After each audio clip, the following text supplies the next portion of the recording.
আমি একজনের সাথে সম্পর্কে জড়িয়ে পড়েছি, কিন্তু সেই ছেলেটি বিবাহিত।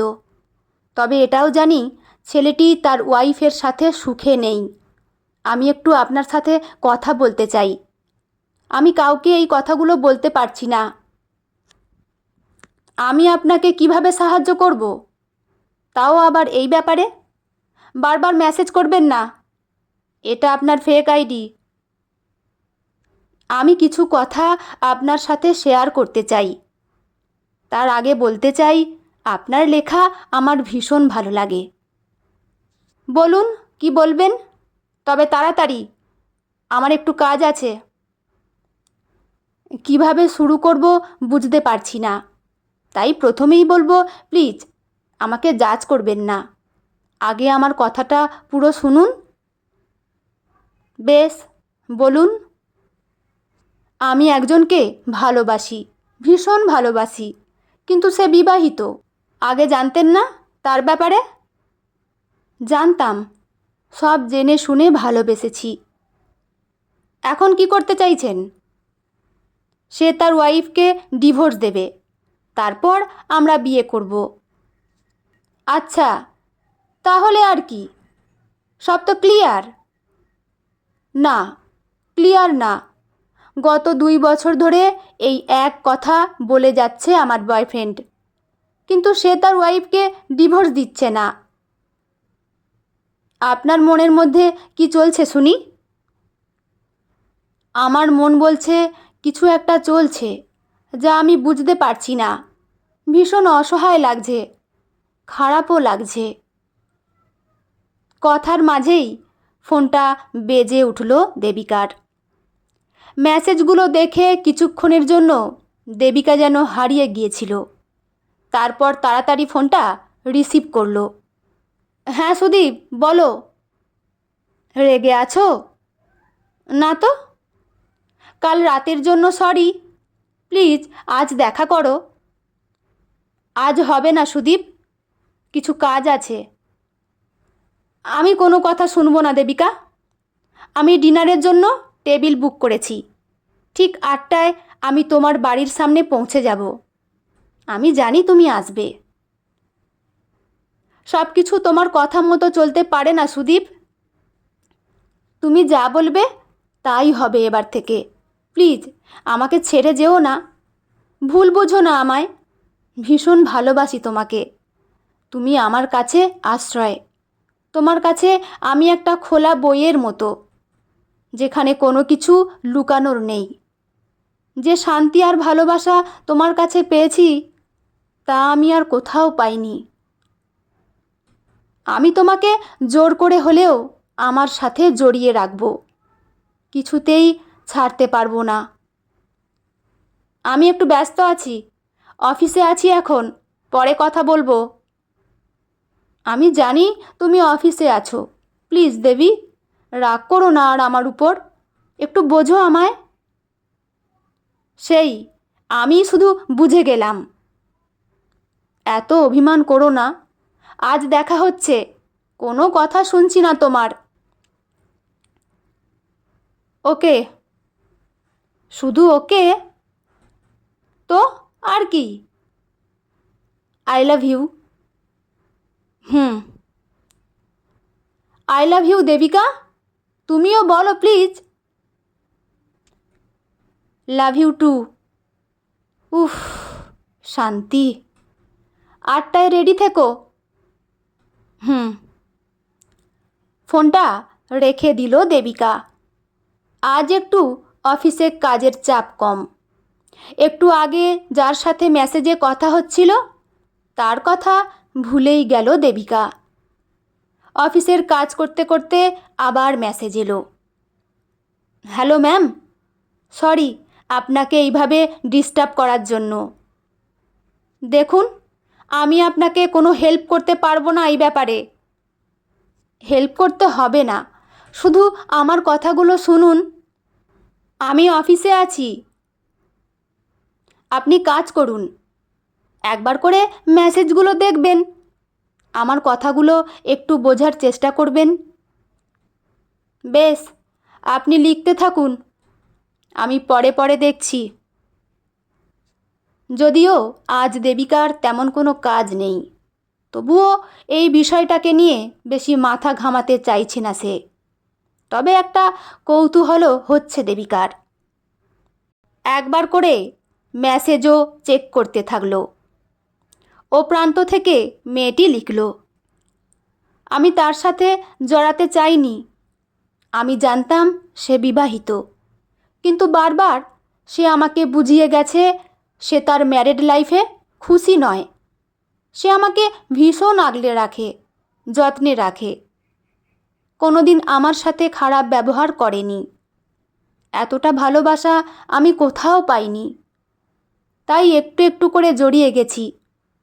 কারোর ঘর ভাঙার উদ্দেশ্য আমার নেই, আর কখনো ছিলও না। সে নিজে থেকেই বলেছে খুব তাড়াতাড়ি তাদের ডিভোর্স হবে, তারপর সে পুরোপুরিভাবে আমার। সত্যি বলতে আমি নিজেও এই সম্পর্ক থেকে বেরিয়ে আসতে চেয়েছিলাম, কিন্তু কেমন যেন জড়িয়ে গিয়েছি সব কিছুতে। দেবিকা পুরো মেসেজটা মন দিয়ে পড়ল। তারপর লিখল, আপনি এখন কি চাইছেন? সাথে সাথে মেয়েটি মেসেজ করল, আমি তার ওয়াইফের সাথে কথা বলতে চাই। আমার মনে হয় আমি এখনও কিছু ব্যাপার জানি না, যা আমার জানার খুব দরকার। শেষ মেসেজটা দেখার পর দেবিকার হার্টবিট ফাস্ট হয়ে গেল। বোতল থেকে একটু জল খেলো। তারপর কিছু লিখতে গিয়ে আবার থেমে গেল। সব কিছু যেন থমকে গেল। চারিদিক এক নীরবতা। শুধু দেবিকার মনের মধ্যে অস্থিরতা বেড়েই চলেছে। মন বলছে, এই মেয়েটির সাথে মেসেজে কথা না হলেই ভালো হতো। মিনিট 10 পর মেয়েটি আবার মেসেজ করল, ম্যাম, আপনার সাথে সবটুকু শেয়ার করতে পেরে মনটা একটু হালকা লাগছে। ভুল ঠিক কিছু জানি না, কিন্তু মনের মধ্যে এই অস্থিরতা একটু কমলো। কিছু যদি মনে না করেন, দুজনে মিলে আজ কফি খেতে পারি? দেবিকা বলল, সরি, আমি ব্যস্ত আছি, আর আমি কোনো অপরিচিতর সাথে দেখা করি না।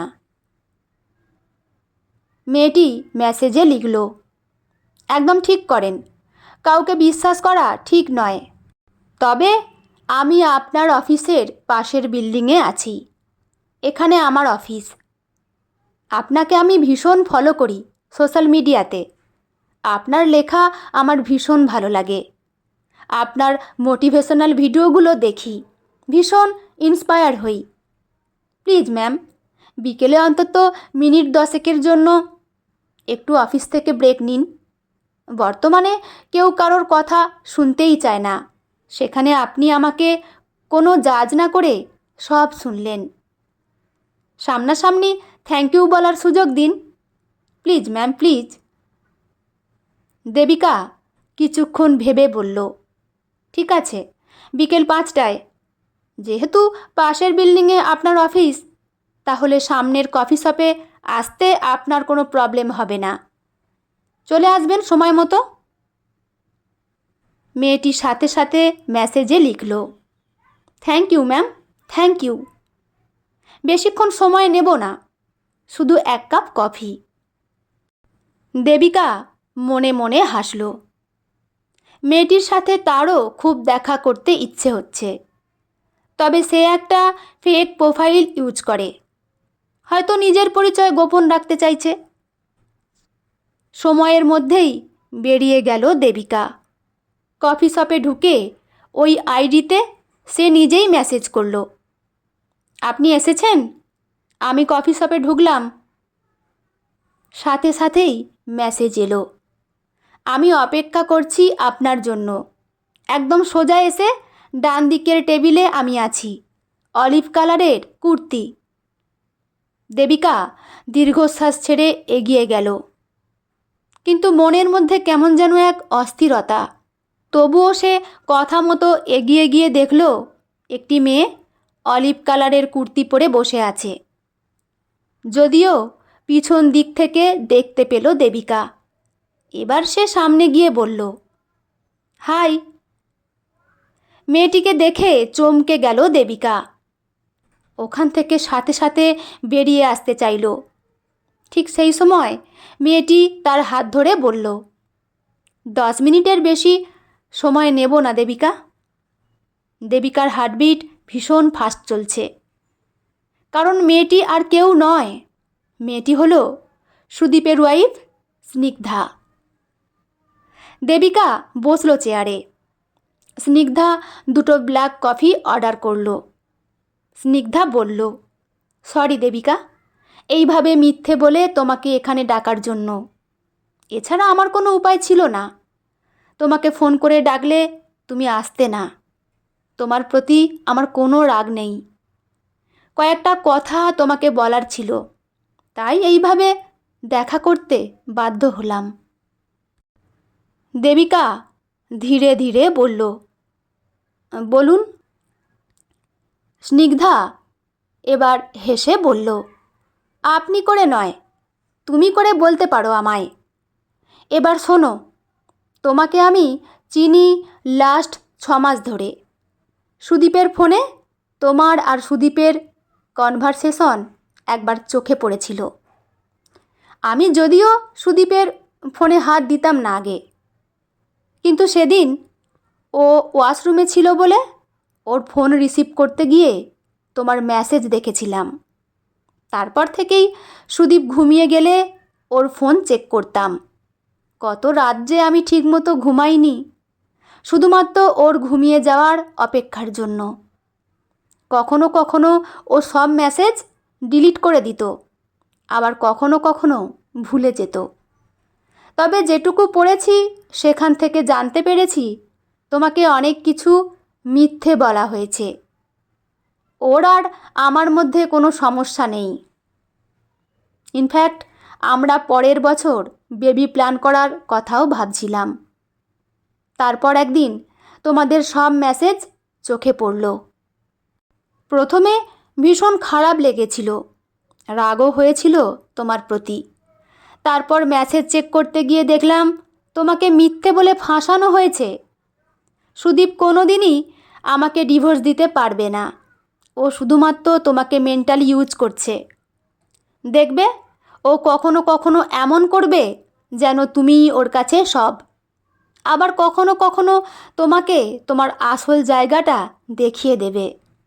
যখন তোমার মনে হবে আর তুমি পারছো না, এই অশান্তি থেকে বেরিয়ে আসতে চাইবে, ঠিক তখনই ও তোমাকে এমন মায়ার জালে আটকে নেবে যেখান থেকে তুমি বেরিয়ে আসতেই পারবে না। সুদীপ তোমাকে প্রতি পদে পদে মিথ্যে বলেছে। শুধু এইটুকুই বলার ছিল তোমাকে। এবার তুমি তোমার ভালো নিজে বুঝতে পারবে। দেবিকার কান দুটো যেন গরম হয়ে গেছে। স্নিগ্ধা ভুল কিছুই বলেনি। সুদীপ তো এমনই করে তার সাথে।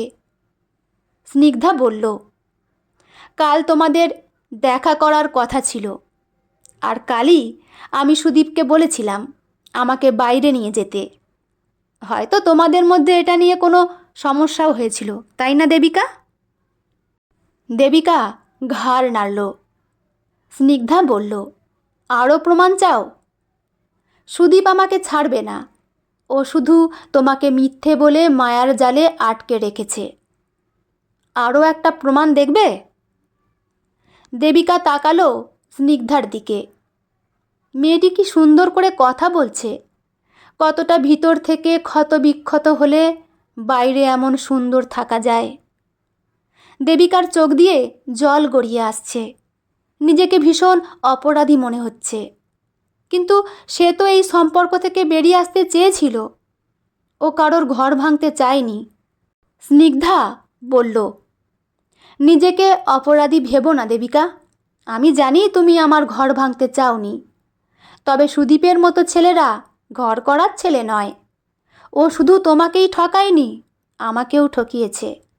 চলো আরও একটা প্রমাণ দেখো। তুমি তোমার ফোন থেকে আমাদের একসাথে একটা সেলফি তুলে ওকে পাঠাও। দেখো ও আগে কাকে ফোন করে। দেবিকা ফোনটা বের করে, সেলফি মুড অন করলো। স্নিগ্ধা বলল, দাঁড়াও, কফিটা হাতে নাও আর মুখে হাসি নিয়ে এসো। দেবিকা তাই করল। হাসতে হাসতে কফি হাতে সেলফি নিয়ে সুদীপকে পাঠালো। সুদীপ কিছুক্ষণের মধ্যেই সেলফিটা দেখল। স্নিগ্ধা বলল, এবার আমাদের দুটো ফোন এখানে নামিয়ে রাখো। কিছুক্ষণের মধ্যেই স্নিগ্ধার ফোন বেজে উঠল। দেবিকা দেখল সুদীপ স্নিগ্ধাকে ফোন করছে। স্নিগ্ধা তাকিয়ে আছে দেবিকার দিকে। ফোনটা না তুলেই বলল, প্রমাণ পেলে? ছবিটা তুমি পাঠালে, অথচ ফোন আমাকে করলো। দেবিকা বলল, রিসিভ করো। আমি যা বোঝার বুঝে গেছি। আজকের পর থেকে আমি আর সুদীপের সাথে কোনো যোগাযোগ রাখব না। স্নিগ্ধা নিজের ফোনের সুইচ অফ করে দিল। তারপর হাসি মুখে বলল, আমিও রাখব না। আমি ঘর ছেড়ে বেরিয়ে এসেছি দেবিকা। কাল দিল্লি চলে যাব। ভালো একটা কাজের অফার এসেছে। শুধু তোমাকে এইটুকুই জানানোর ছিল যে সুদীপ ভালো ছেলে নয়। তুমি বেরিয়ে এসো এই সব কিছু থেকে। তোমার জীবনটা সুন্দর করে গুছিয়ে নাও। আমিও তাই করব। তবে এতটা সহজ বা তাড়াতাড়ি কিছু হবে না। তবে আমরা চাইলে ধীরে ধীরে সব সহজ করে নিতে পারবো। স্নিগ্ধা চলে গেল। দেবিকা ফোনটা হাতে নিয়ে দাঁড়িয়ে থাকলো। সুদীপ এবার দেবিকাকে ফোন আর মেসেজ করে যাচ্ছে। দেবিকা সব জায়গা থেকে সুদীপকে ব্লক করে দিল আর চুপচাপ তাকিয়ে থাকলো স্নিগ্ধার চলে যাওয়ার পথের দিকে। বন্ধুরা, আজকের ঘটনাটি আপনাদের কেমন লাগলো অবশ্যই কিন্তু কমেন্ট করে জানাবেন। লেখা মৌসুমি হাজরা, পাঠে আমি রিমি। দেখা হচ্ছে পরের কোনো গল্প বা ঘটনা নিয়ে। ভালো থাকবেন সবাই। ধন্যবাদ।